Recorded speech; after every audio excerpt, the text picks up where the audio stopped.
sheekada qoys dhan oo hal mar ku geeriyooday dhul gariirkii ka dhacay dalka Morocco. Tuulo ku taala buurta Atlas ayaa waxaa si daran u saameeyay dhul gariirkii ka dhacay dalka Morocco. Saciid oo 26 jir ah waxa uu ku jira xaalad naxdin leh. Fiidnimadii Jimcada waxa gabi ahaanba ku burburay dhul gariirkii ka dhacay dalkaasi guri ay daris ahaayeen.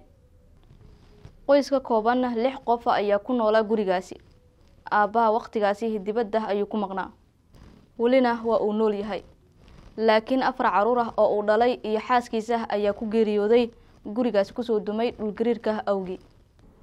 Ayuu yiri Saciid oo cod dabacsan ku hadlaya isaga oo la hadlayay warbaahinta. Ilmaha ku geeriyooday gurigan dumay ayaa waxa ay kala ahaayeen da'dooda. Gabdho 8 jir ah, 15 jir ah iyo mid 5 jir ah. Waxa uu ahaa qofkii ugu dambeeyay ee geeriyooda qoyskan wiil yar oo 3 sano jirsan doona.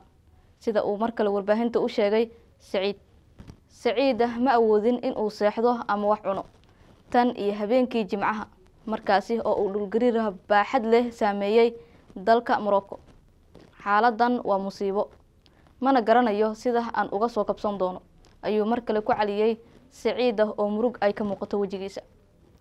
Wararka laga soo tabinayo dalka Morocco ee ku saabsan dhul gariirkii ku dhuftay ee baaxadda lahaa ayaa isa soo taraya. Waxaana la helayaa meedad hor leh oo laga soo saarayo burburka dhismayaasha hoostooda. Waxaa jira dalal badan oo gurmad u fidiyay dalka Morocco.